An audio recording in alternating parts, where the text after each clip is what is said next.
हुआ है जिसको कोई भी पढ़ सकता है। उस इतिहास में 2009 से लेकर के 13 में क्या हुआ, 2013-14 के बाद में 16 तक क्या हुआ, और 16 से लेकर के 19 और 20 तक क्या हुआ, ये सबके सामने विदित है। हम लोगों को उन सब इतिहास के पन्नों से सीखने की आवश्यकता है और उस इतिहास से सीख करके अपने आप को संगठित करके आगे बढ़ करके अपनी मांग को मनवाने की आवश्यकता है। और हम उसके लिए एक मत तो हैं, लेकिन हमारा निशाना भी एक जगह पे होना चाहिए।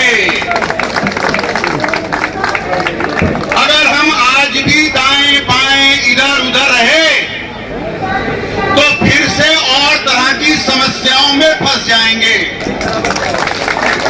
और वो समस्याएं गिनते गिनाते हमारा मेन मुद्दा कहीं पीछे ना छूटे, इस बात का आप सबको ध्यान रखना है।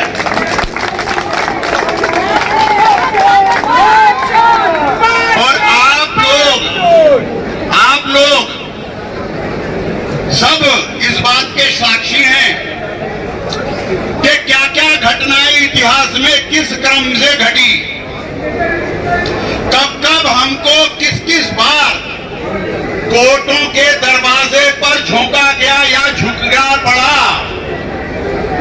चाहे वो अपॉइंटमेंट रहे, चाहे वो सेमेस्टर की स्ट्रगल रही। हमें अपने आप को इस कुएं से बचाना है और उस कुएं से बचा करके चलना है। हम लोग ये अब अफोर्ड नहीं कर सकते कि हम किसी लिटिगेशन का पार्ट बने। बार बार आदित्य जी को ध्यान होगा, फिजिकल चैलेंज जो हमारे साथी है उनके लिए अपॉइंटमेंट का मुद्दा बहुत बड़ा मुद्दा था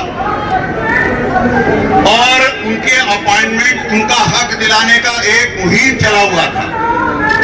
मामला कोर्ट में था, मामला कोर्ट में होने के कारण स्पेशल ड्राइव के दौरान बाकी सब चीजें रुकी। सरकार को बहाना मिला, विश्वविद्यालय प्रशासन को बहाना मिला और कई साल बाकी सारे अपॉइंटमेंट ठंडे बस्ते में रह गए। वो समय था जब रिफॉर्म्स की नाम पे भी कई चीजों को रोका जा रहा था। आज भी कई तरह के रिफॉर्म्स आएंगे, उनका विरोध हम करेंगे। उन रिफॉर्म्स के अंदर जो ऐसी बातें होंगी जो हमारी शिक्षा व्यवस्था के खिलाफ जाती है, उसके खिलाफ हम एकजुट करके लड़ेंगे। परंतु इस प्रोसेस के अंदर हमको अपना मुख्य लक्ष्य जो एब्जॉर्प्शन है उसको ना भूलना है, ना नीचे झुकने देना है।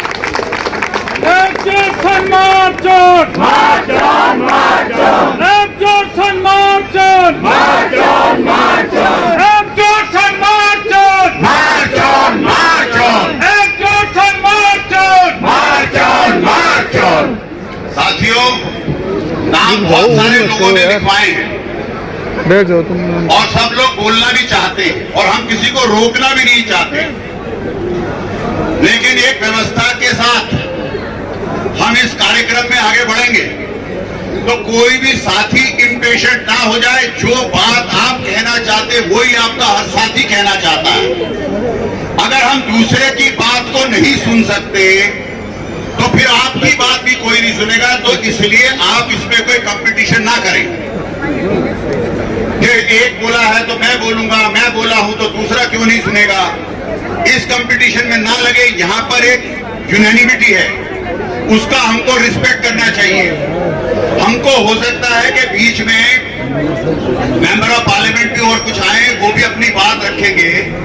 हो सकता है हमें बीच में एक बार MHRD में भी अपने सारे के सारे जो हमने मेमोरेंडम बनाए हैं वो जमा कराने के लिए जाना पड़ेगा। उस दौरान वाइस प्रेसिडेंट साहब जो हैं इस मंच को चलाएंगे। आप उनकी बात को ध्यान से सुनिए, उसका पालन करिए।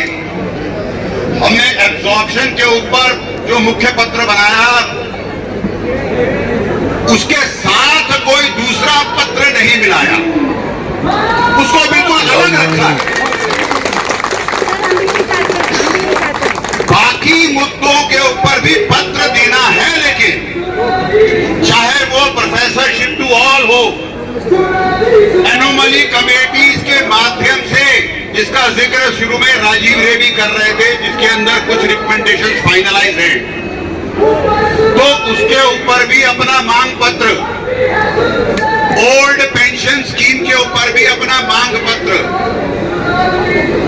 तो ये तमाम मुद्दे जो हैं, और आपकी जानकारी में ये डालना चाहता हूं कि जो आज हम मेमोरेंडम देने वाले हैं, उसमें हम इंस्पेक्टर्स का मुद्दा भूले नहीं है, उसको अलग से लिखा है। चाहे उनकी संख्या 10 भी टोटल ना हो, लेकिन हमने उनके लिए अलग से एक मेमोरेंडम बनाया, उसको भी जमा कराना है। मिक्सिंग नहीं है, एक पत्र नहीं बनाया।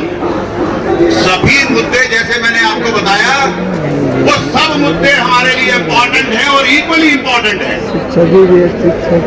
तो जब हम उसकी बात करेंगे तो हमने हर एक मुद्दे पे देना, लेकिन हमारी प्रायोरिटी इस टाइम पे वो है जिससे हमारी शिक्षा व्यवस्था बचेगी। ये केवल दिल्ली यूनिवर्सिटी का मुद्दा बन गया सेंट्रल यूनिवर्सिटीज के अंदर। तमाम अदर दूसरी सेंट्रल यूनिवर्सिटी में समय समय पे अपॉइंटमेंट साथियों हुए, जेएनयू के अंदर पूरे अपॉइंटमेंट हुए, जामिया मिलिया में पूरे अपॉइंटमेंट, दिल्ली में खुद बनारस हिंदू यूनिवर्सिटी के अंदर अपॉइंटमेंट्स हुए, और कई तमाम अभी हरियाणा सेंट्रल यूनिवर्सिटी में अपॉइंटमेंट चल रहे हैं, वहां पहले भी हुए और अब सेकंड फेज में चल रहे हैं, और 1.5 साल के अंदर अंदर 2 फेज चल रहे हैं। लेकिन दिल्ली विश्वविद्यालय पे एडहॉकिज्म का अमली जामा पहना करके ऐसा ग्रहण लगाया कि यहाँ की पूरी शिक्षा व्यवस्था को चरमराने के लिए एक साजिश के तहत इस विश्वविद्यालय को बर्बाद करने का प्रयास किया गया, जिसको हम कामयाब नहीं होने देंगे और मिलकर लड़ेंगे और सक्सेसफुल होंगे।